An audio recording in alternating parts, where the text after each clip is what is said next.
नमस्कार,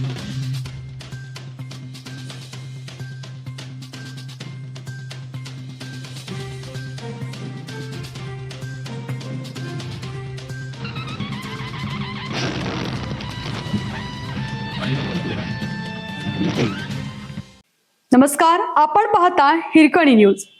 हिरकणी न्यूज प्रत्येक क्षण ताज्या घडामोडी आणि महत्त्वाच्या प्रत्येक बातमीसाठी नेहमी तत्पर. घोट नदीच्या पुलावरून पात्रात उडी घेतलेल्या महिलेचा मृतदेह सापडला. शिरूळ जवळ 17 कमणीच्या पुलावरून घोट नदीच्या पात्रात उडी घेतलेल्या महिलेचा मृतदेह हिंगणी तालुका श्रीगोंदे जिल्हा अहिल्यानगर जवळील सोनकल वस्ती येथे नदीपात्रात आढळून आला आहे.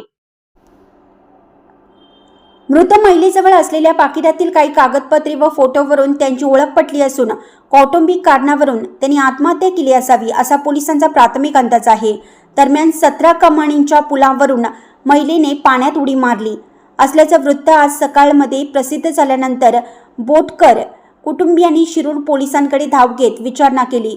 तत्पूर्वी गुरुवारी रात्री उशिरापर्यंत पोलिसांनी नदी किनारी शोध घेतला होता, परंतु दुतडी भरून वाहणारी नदी, पाण्याचा जोरदार प्रवाह आणि अंधारामुळे शोधकार्य थांबवण्यात आले होते. नदी किनाऱ्याच्या गावातील पोलीस पाटलांनाही कळवण्यात आले होते. जय मल्हार क्रांती संघटनेचे संस्थापक दौलत शितोळे यांच्या नेतृत्वाखालील शिंडोरी तालुका शिरूळ येथील आपत्ती व्यवस्थापन संघातील तरुणांनी काल दिवसभर नदीपात्रात विविध ठिकाणी शोध घेतला. आज सकाळपासूनच या पथकाने युद्ध पातळीवर शोध मोहीम हाती घेतली. त्यात हिंगणी जवळील सोनलकर वस्ती येथे नदी किनारच्या दाट झुडपात महिलेचा मृतदेह असल्याची माहिती मिळाल्यानंतर दोरीच्या साहाय्याने मृतदेह होडीला बांधून नदी किनारी आणला. शिरूरच्या शवागारात मृतदेह आणल्यानंतर बोटकर कुटुंबियांनी मृतदेहाची ओळख पटवली.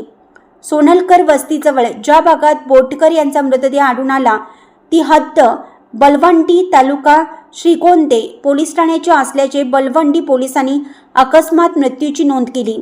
बोटकर यांचे पती व कुटुंबियांचे जबाब नोंदवल्यानंतर पुढील कार्यवाही केली जाईल असं या प्रकरणात तपास करणाऱ्या पोलीस कॉन्स्टेबल शोभा काळे यांनी सांगितलं.